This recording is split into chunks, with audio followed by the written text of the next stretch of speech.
Welcome. Welcome. Welcome. Whoa, surprised myself on that one. Welcome to the Dance Party 247 podcast. Tonight we have DJ T, DJ Envy, and myself, Sam Saint. Don't forget to like, subscribe, and hit the notification bell if you're watching on YouTube and Spotify, and enjoy all of our content. Over to you, DJ T.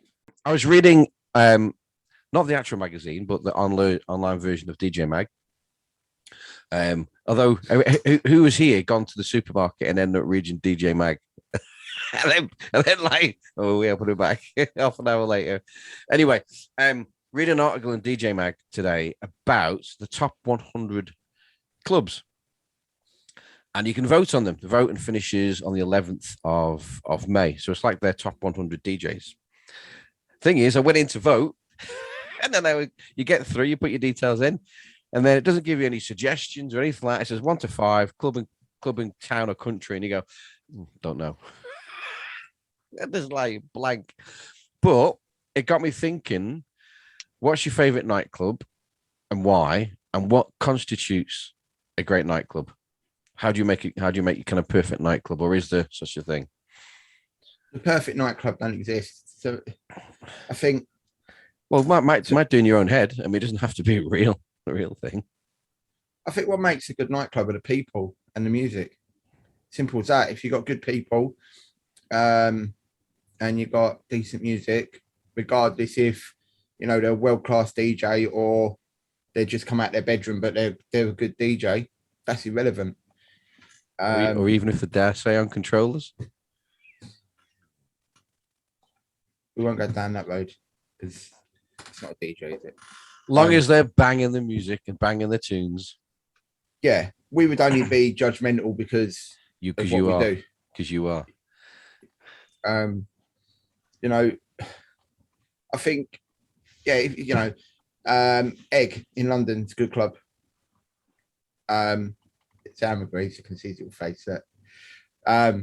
And I've been to Egg, I don't even know how many times, and I never went there when there was a headliner on. But every room you go in, the music's top quality, and these are local DJs. They're not, your 20, 30 grand an hour DJs. They're not, but they're decent.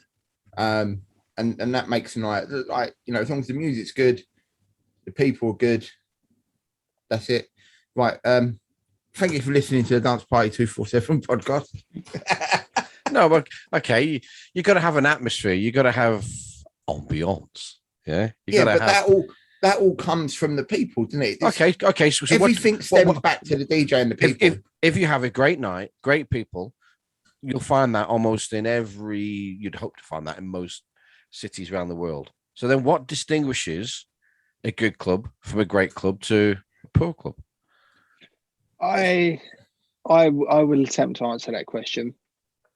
And I fear I may regret it because I haven't thought this through in my head before I say it. But my initial instinct was that sometimes a great club isn't great because it's a great club. Let me explain.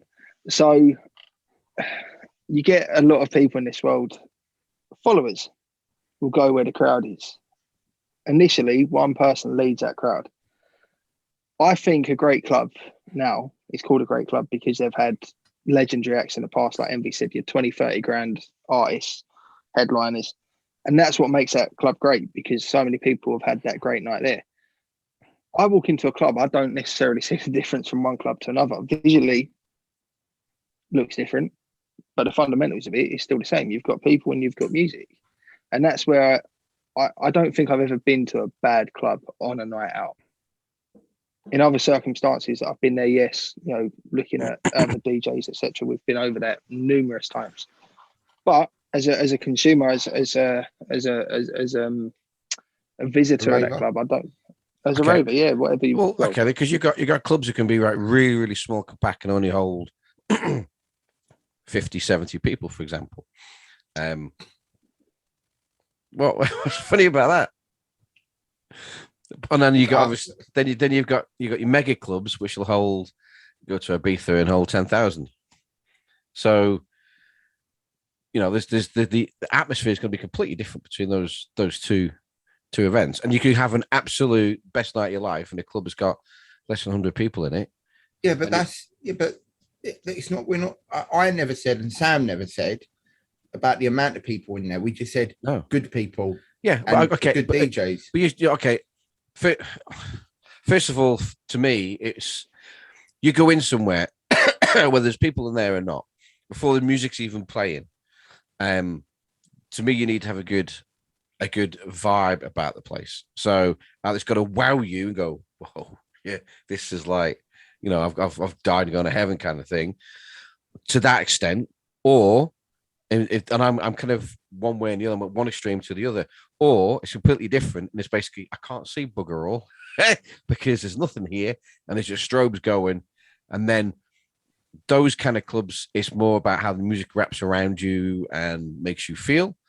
But you could have just a different experience, but no better, no worse, by having the wow factor and have just as good music, probably different music, because obviously the vibes of the place will, you're not, if you go into a deep and dark dungeon, you're not going to get sort of charty stuff. You're going to get techno or trance, or you're going to get something a little bit heavy or something like that. But you could go to a nice swanky little place that's like got the wow factor, and it's that fact that you go around all night and you can't get around the place. It's like you go into room or from one side of the warehouse to the other side of the warehouse, and like, they don't see the same faces. All right, okay. So if you want to put it like that, the best night I ever had going out raving because I'm old, right, was under London Bridge train station. That was the best place I ever went. It was rain dance. No air conditioning. The floor was all battered. There's all crap up the walls. All the sweat and the condensation was all dripping from the ceiling. It was the best night. It's just the best night I've ever had. The floor was all dirty. It was all grubby and nasty, but it was great. Yeah. It weren't about what it looked like. Well, did not matter. But that adds to the ambience. It's still a thing, isn't it? The fact that it's been neglected. Some places actually make themselves on purpose to look like that. But I'll give you a straight example. Yeah, how many times have you seen them come in and out of fashion, ripped jeans? They're made to look as you, so okay, but they've been made to look distraught. I mean, they're brand new, but they're made to look distraught. Obviously, that's the vibe that they're going for. Dark jeans. Some places just end up that way. They were never intended to be that way, but just ended up there. Yeah, and other places, you go to really, really posh places around the world, and like it's there. What I must say, one thing it doesn't. I don't know about you two. And I probably got an idea where your thoughts both are as well. One thing it doesn't make a good club, makes great business sense, but doesn't make a good vibe for the average punter, is a VIP area and VIP rooms. That doesn't do anything for me. No, I think if you're going to go out and you want to go out to a VIP, go somewhere all posh and swanky. Don't go to your local club that's got a little VIP area, because it's just no point. If you want to go out and properly have it, VIP is a waste of time. There's just no point. I would rather, if I was a club owner, I would go back to the old days where it was all painted black. You got the strobes going, you got your lights going, you've got a proper pucker sound system, not, all these plastic cabinets, it'll be wood cabinets, to give that nice sound. I would never want to own a club and have VIP and all that. It's just not for me. My issue with that is that, yes, okay, I get your reasons why you wouldn't have VIP if you was a club owner. But like T said, from a business point of view, it makes complete sense. If you was a business owner and you were, building a nightclub, or you bought a nightclub, I think in this day and age, you would have to have a VIP area. I would say that it depends the kind of clientele you're trying to attract. So if you're trying to attract people who are influencers, or people want to be seen, they will not be going to a dingy nightclub where there's no lighting and you're bumping into people and it's a completely different vibe than a VIP room within a club, well lit. I mean, you got all your neons and all that kind of stuff, your cocktails on around, and then you seem to be seen. What I find with VIP is that you're detached from the main event itself. You're watching the main event. You're not part of the main event. That's what I have with it. From a business point of view, it makes sense. It depends where they've situated the VIP, though. Yeah, but the VIP is they try and cut it off to a degree, don't they? So either put it as a mezzanine floor, or they put it in a separate room, or they cordon it off with obviously ropes or what have you. Those are on the main floor that cordon off the ropes. You're still in the same room. So that's what I don't understand. Why would you go to a club upstairs or in another room when? What's the point in going? You might stay at home and watch MTV. You're not part of the event, are you? No, I don't. It's weird. I don't disagree with it, what you just said there, but I also do disagree with it. It's not something I would do through choice normally. The first time I went VIP in a club was my mate's 18th birthday. I don't remember it. I passed out at 10 o'clock and there I lay till 3 o'clock in the morning in the toilet. I don't remember it. Good night. It might have been, couldn't tell you. Yeah. But when I went to a club near me fairly recently, tail end of last year, it was VIP there, and I didn't feel I was cut off, but that's because they'd situated the booth or the VIP part close enough to the main floor that you can still get that vibe. You can see everything, and you could directly see the stage as well, and you were closer to the stage than what you would be if you was out on the main floor. So that particular club, that's quite rare though, isn't it? It is rare that I guess you can sit in a VIP and feel part of it.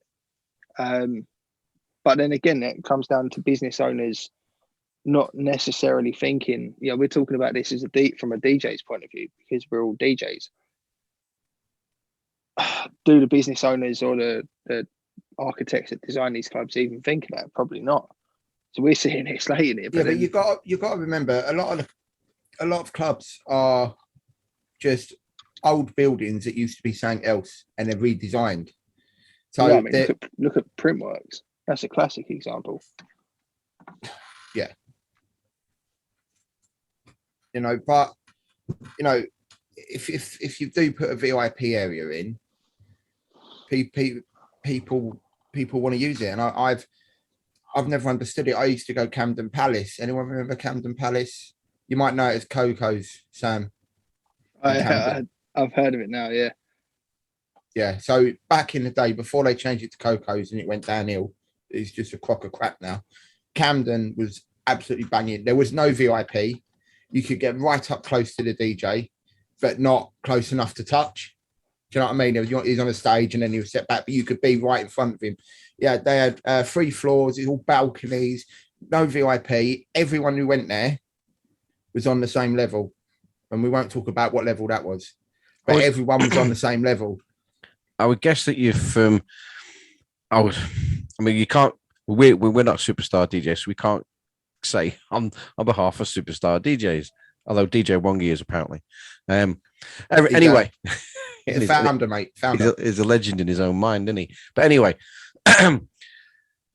those DJs that basically are residents, or I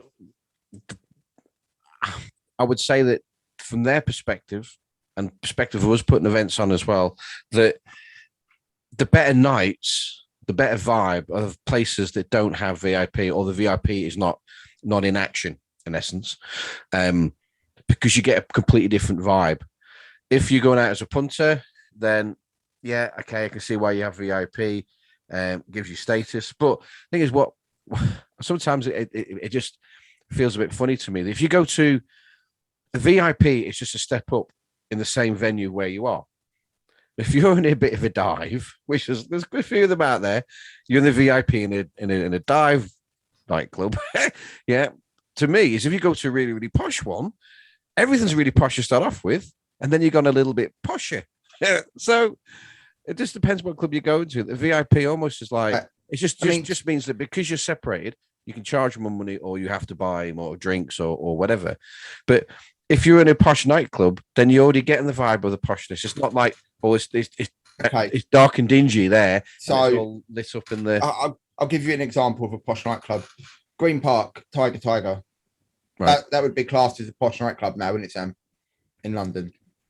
That was actually the nightclub I went to for my first Yeah, I know. That's why I thought. I thought I'd bring it up. Yeah. And they've got your basic seat, and then they've got their VIP. I've only been there once. I walked in. I paid far too much for a drink. I said, "Sod that! I'm off to Camden," because it just weren't for me. But you can see why people go there, because it's just about showing how much wealth you got, how much money you got. To be seen, as I call it. Yeah, that is it. That is why in that particular place it's more for people with a shed load of money. But are they there? People do go there. Don't get me wrong. Like Sam's been there, I've been there, but it is more of a money area in around Green Park. But again, the clubs that kind of play that music, the music policy in those clubs is very typically very. Oh commercial. yeah, it weren't what we play on a Saturday. If you're going to a club to see a headliner that is known in the DJ world, and obviously they make tunes as a flat, but obviously not top 40 criteria. I know Patrick Topping, Eats Everything. You can't say obviously some of your older guys. There's all sorts of DJs out there. I just can't think of it off the top of my head. That so if you then. Well, yes. But you would go see these guys, and you'd want to feel and be part of the experience. You're there for the music, irrespective of the venue. It doesn't make a difference what the venue is. You're going to have a good night because the music is going to, like I said before, dictate the night and the main vibe of the night. And we've looked at venues and we've gone, nah, too posh. We wouldn't even go in there. We wouldn't entertain getting in touch with them, haven't we? You know what I mean? Yeah. Because that's the vibe that we were trying to create, the night we're trying to create would just not work with their clientele. Just wouldn't work with their clientele. But yeah. So what would I mean? There's nightclubs out there. I can't remember which one it was. We're talking years ago now. I remember Pete Tong talking about they put jackhammers, the old jackhammers you drill the roads with. They put those under the dance floor. On the dance floor. So obviously when the bass is going, they're bumping up the floor as well. You're feeling it. It's like I think it's somewhere in London. I can't remember where it was. Apparently as well, according to Pete Tong, the average nightclub has a sort of span of being popular for about 5 years, and that's it. Then it goes downhill, goes out of fashion, or so like. The longevity of these places, you can see why somewhere that, like I said before, it started off with probably a reasonable decor that can end up kind of not being a bit cheesy and, not well looked after, because the investment to go back in, and we've been in places like that, haven't we? That sort of like say it could do with a bit of a reverb. It's not quite dingy and dark enough. It's not on the other end. It could be. It's not posh enough either. It's somewhere between. Yeah, there's always that grey area, isn't there? I think it's part of that effect on the atmosphere, like say lighting. What way do they go? It's a big thing. From my point of view, a non-negotiable for this, and I think, given the conversations we've had at several of the venues we've been to, there's one kind of gimmick, non-negotiable of owning a nightclub. And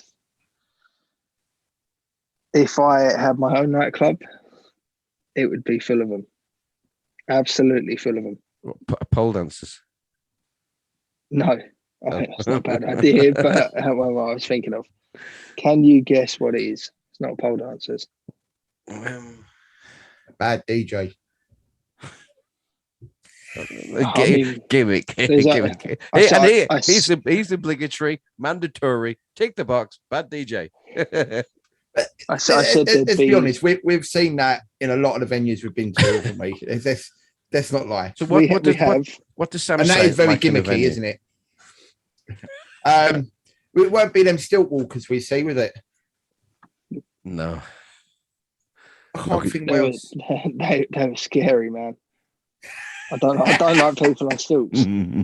As a fun fact, I hate people on stilts. They were twins as well. You paid far too much attention to the stilt walkers, mate, because I had no idea they were twins. Well, being me, that's saying a lot for me being the shortest. What would Sam Saint want in a nightclub that we know that he likes?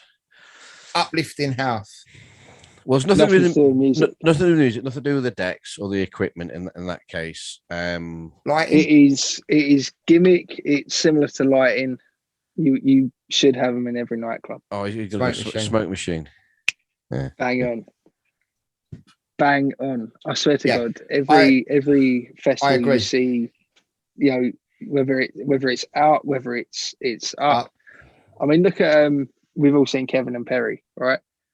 Amnesia, mate. It's just they've got cannons bolted to the ceiling and they just come down. Yeah, that's what I'm saying. Like that, how can you not have something? I'm not fair enough.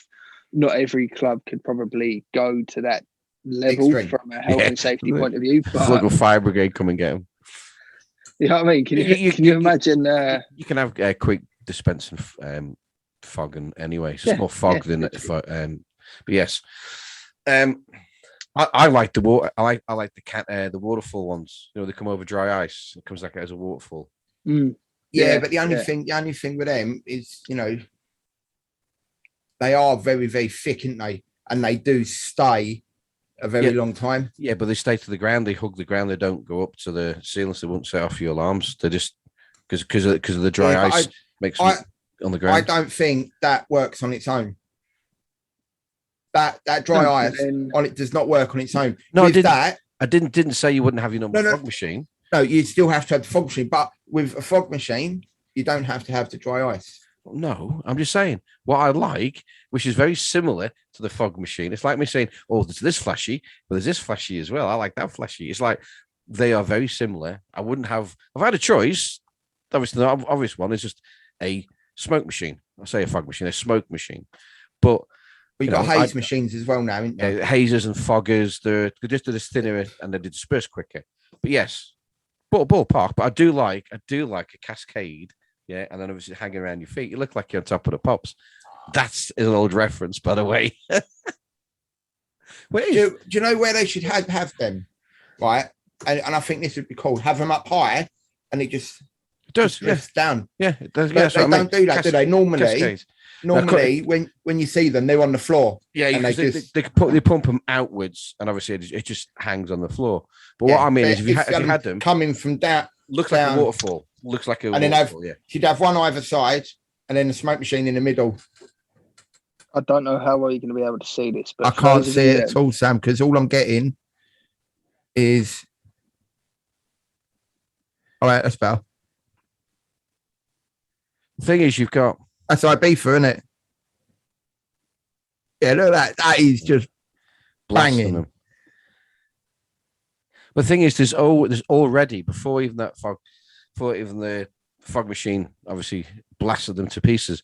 There was already an atmosphere already there, wasn't there? Because you can see when the lights go around, the lights only work at the very best when there's atmosphere to actually bounce them off.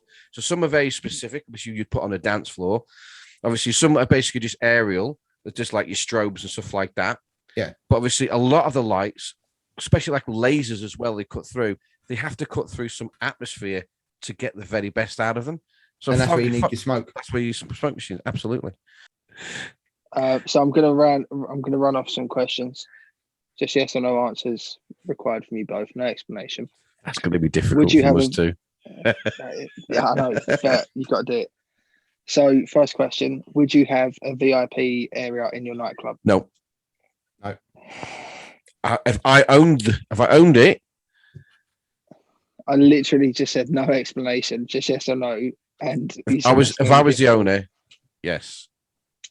Yeah, you're building this nightclub as you want it. Money is sorted, like you're fine. Right. Okay. Then no. If I can get away with it, no. I wouldn't either. No, I wouldn't want to. Dark and dingy, yep. Or a little bit more upbeat. Dark and dingy. Dark and dingy. Dark and dingy because that's where you wouldn't have a VIP because you couldn't see where you're going anyway. Everything would be painted black. I mean, right. Dress code or not? No dress code. no dress code. How much are you charging entry? Depending who's playing, top probably would be about 20 quid. Probably average £5 for a night in the week, maybe 10 if somebody special on the weekend. Somewhere in that range. Affordable. Envy? Right. T's obviously talking up north prices, isn't it? Let's talk London prices. You know what I mean? You know what I mean? If I owned a club, it wouldn't be open Monday, Tuesday, Wednesday, Thursday. Friday, what? It would literally be open Friday, Saturday. That's it. And bank holiday Sundays. You wouldn't even ask. You wouldn't even ask that question. He's got off on one, isn't he? How much? How much to get in? Doesn't matter how many days a week it's open. No, it does because it sounds like you're open all week. No, I'm not open all week. I said depends. It depends who's on. The Anyway. question was, how much would you charge? Yeah, and I'm saying it'd be a minimum for a tenner. I told you cannot get a straight answer. Yes, no. A minimum of a tenner. Special event would be anything between 20 and 30 quid. Okay, you have an unlimited budget for your first act for your opening night, so you got a headliner. See, these not yes no answers, are they? Because they're still expanding. No, they're not. They're one word answers. You mean very short answers. Can I have multiple lineups, long as it's within my budget? No, that ain't what you said. Who would be your headliner? No, your headliner act. Just a one act. I wouldn't have a headliner. Just one headliner. I don't know who'd have as a headliner because I'll have multiple in there. All right, fine. You can have 3 headliners. Right, I would have Fatboy Slim eats everything and Patrick Topping. No Carl Cox. Oh, I'd have him at I'd have Carl Cox in at some point. But you're asking me who I'd want on my opening night, which you can only do once anyway. I'll give you an answer. Is your club standard gear Pioneer? Yes or no? Yes. Yes. Reluctantly. You can hear the reluctance in his voice. I just wanted to get that one. If I must, although what he's going to do, he's going to have laid back Luke down as his residence at Orby on Denon. Actually, that's a good question. Can I just add a bit more to that? I would have me 2 Pioneers, me V10, and then either side of that would be 6,000s. So he's got the biggest DJ booth in the world and only space for 10 people on the dance floor. But hey ho, the DJ's got what he needs. It don't matter how many people you're playing to, mate, as long as every one of them's having a good time. In your case, no. I mean, as long as the DJ's happy, you know what I mean? It's not about the punters, is it? One act, one DJ, artist, whoever you want to be your resident for your first year. Are you picking? Fatboy Slim. Would be. Fatboy Slim. Okay, then. So let's repeat that. Same questions to you, Mr. Sam Saint. I can't remember what the first. What were my questions? Right. Okay. Nightclub. Would you have VIP? Yes, I would. Dark and dingy or posh? I would have 2 floors, 1 dark and dingy.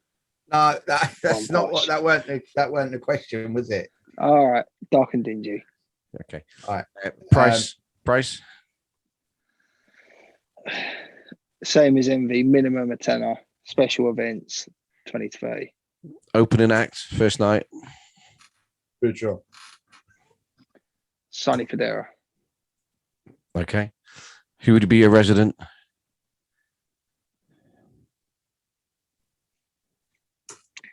This will change on a daily basis, but right now I'm going Calvin Harris. Calvin Harris. Okay. That's interesting. Okay. All right. So no cheap DJ there for your residency. All right. No one's mentioned Tiesto, but anyway. No, because since he left, I just want to add to that. Since he left the trance scene, he's not. Oh yeah. Good. No, it's me. I mean, it doesn't matter whether he's it was either. But yeah, I'd have Tiesto and Carl Cox in there at some point in there. Tiesto's a great DJ. Don't get me wrong, but I would have him in there. Since he moves from trance, he's just not. No. I would put it this way: if I had the club, I would make sure that at least once while the club was the hottest thing in town, or hottest thing in the country, or hottest thing in nowhere. But anyway, I would make sure if the money was there and make it financially viable. And obviously, therefore, you need a place big enough. So, but yes, I would have your legends in there. You know what I mean? Your old school legends, your new school legends, and obviously people that transcend the. Hang on a minute. We went through this legends thing earlier, and you're not a legend unless you're dead. You said. Technically, no. I'm saying that's what I'm saying. Yeah. You make No, a new word for legend. No. That is not what you said earlier. You went on and on and on about this, and you said to be a legend, you have to be dead. That's the absolute technical word use of. Yes, I mean that's what it means. Legend that you are basically you are dead, but living legend. How about that? No, Yeah. I said that, and you weren't. No, that's not acceptable. I didn't. It's a variation of okay. We have the masters of their skills. Yeah, the masters, the pioneers, the leaders in their genres of well, dance one of the music. pioneers you just can't have, mate. Frankie Knuckles. Well, no, they're not all around, are they? But I mean, He's a legend. Would I have Carl Cox in there doing an 8 or 10 hour set? Yeah, if I could afford to do it, why not? Would you have a 24-hour license? Oh yes. Oh yeah, you got it. Do you know what? I'd be the worst club owner. I'd be off my nut, raving with everybody. I wouldn't. I'd just lose track of time and what's going on with the club. I'd just be raving. Because there's only one in London that has a 24-hour license. It's just Fabric, isn't it? Fabric. Yeah. But yeah, I'd have a 20. If you could get one. Egg used to be open from 10 at night till 1 in the afternoon. I've done a couple of stints at Egg, and the journey home, yeah, it was rough. It was rough because I actually got the train. My longest stint at Egg was we got there virtually bang on opening, so probably about 10:15. I think we left there about 7:30 in the morning. Yeah, and that isn't long for some compared to some people. You know what I mean? Some people get there before it's open. They're queuing outside and they're being pushed out by the doorman at the end of the night because they're still wanting to go on. It's not easy. I mean, obviously, assuming that you can get a 24-hour license in the right place, in the right location, all that kind of stuff. Yeah, but yeah, I would. There is one in Leicester, but whether they actually are 24-hour licensed, I don't know. What was that? It's one of the. Was it? It's not 2B Funky. Was it 2B Funky or one of the ones like that? There was one that had a 24-hour license. Can't remember. We did come across it and we was like, 24-hour license, but how practical that is, I don't know. But obviously, you'd have to be somewhere like London or something like that, or Birmingham or something like that, and a major city for that fact really to work. But yes, I'd have a 24-hour license. I'll be honest, I don't know. If possible. Fabric, I don't think really ever used it. I've never been to an event where it's been 24 hours there. They use a good like Egg. You said with Egg, they use a good chunk of 28 hours, 18, 20 hours, something like that. I don't know whether they will have had something that goes 24 hours, but on a regular basis. No. It'd be more like, starting at 10 or we're starting at 11 and finishing at like 2, 3 in the afternoon. It'd be 12 hours, 15 hours, whatever. But yes, they have got a license for 24. I don't know whether that's 7 days a week or just the weekends, but they've got a 24-hour license. They've got to make money as well, haven't they? So comes a point where obviously it depends obviously on the drinks license and stuff like that. But yeah, they don't do it all the time. But a 24-hour license gives you the flexibility to have some proper parties, and to have 2 or 3 events in the same time. You know what I mean? Yeah. Because you can have one event rolling in, and the next one, another promoter rolling in after that, another promoter rolling in after that. So, yeah, 24-hour licenses would be brilliant to have, wouldn't it? Any other questions you can think of, Mr. Saint? Where would your club be placed in the world?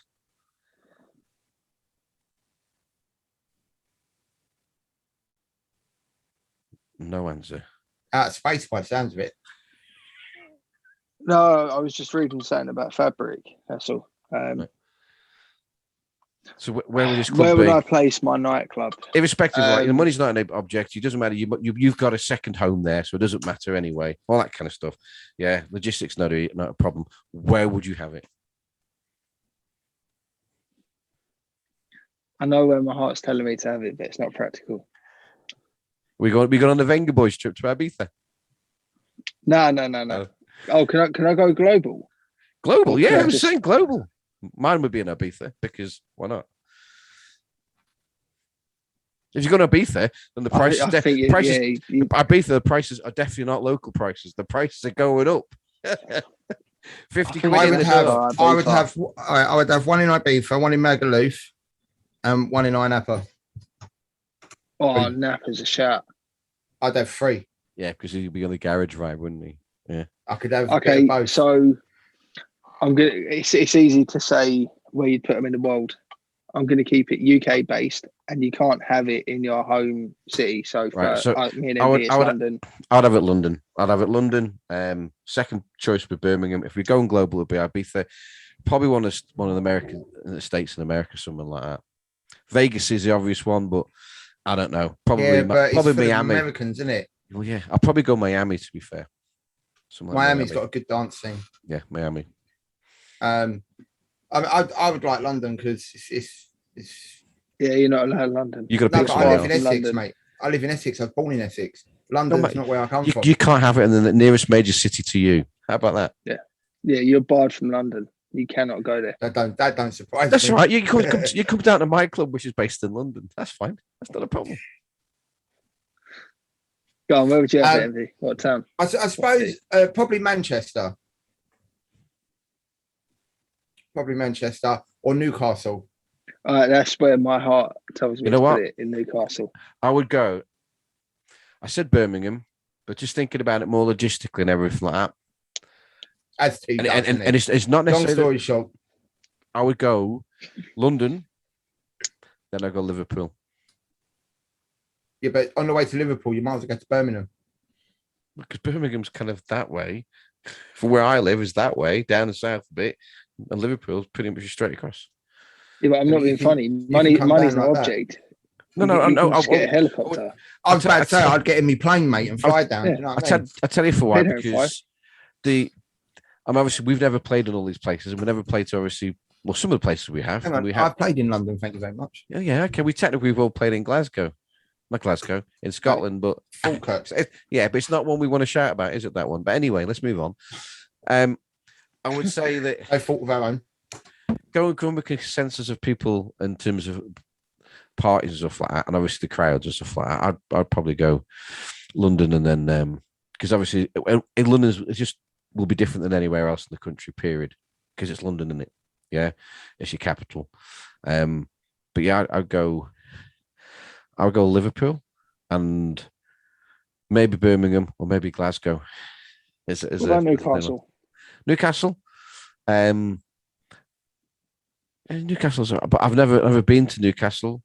Oh, man, you've got to go. Both of you have got to go Newcastle. It's the best place ever. I've never been out in Newcastle. I've been close. Been to furthest nearest I've been is Durham. So it's in Northumberland. So I've never been out. Never been out. Out and about. Granted, I was 14, but I've still been to Dublin. So for now, thank you for watching and listening to the Dance Party 247 Listening? podcast. Thanks for watching, listening. It might also be worth mentioning to the viewers to leave their ideal club, locations, etc. in the comments below. Oh, so we're talking of like the events we got coming up. So we're talking the 21st at the Holly Bush in Loughton, and on the 4th of June in Cube in Leicester, and on the 5th of June, to be confirmed, the Plume and Feathers in Loughton again. And then on the 9th of July, we have back at Cube, Asylum, more dates to be announced. Happy now? Thank you for watching the Dance Party 247 podcast. We're available on Spotify as well. I've been joined this evening with Mr. Sam Saint and Mr. DJ Envy. Catch us at a gig near you somewhere soon. If you're on YouTube, hit notification bell, all that good stuff, and we'll see you next time. Ta-da.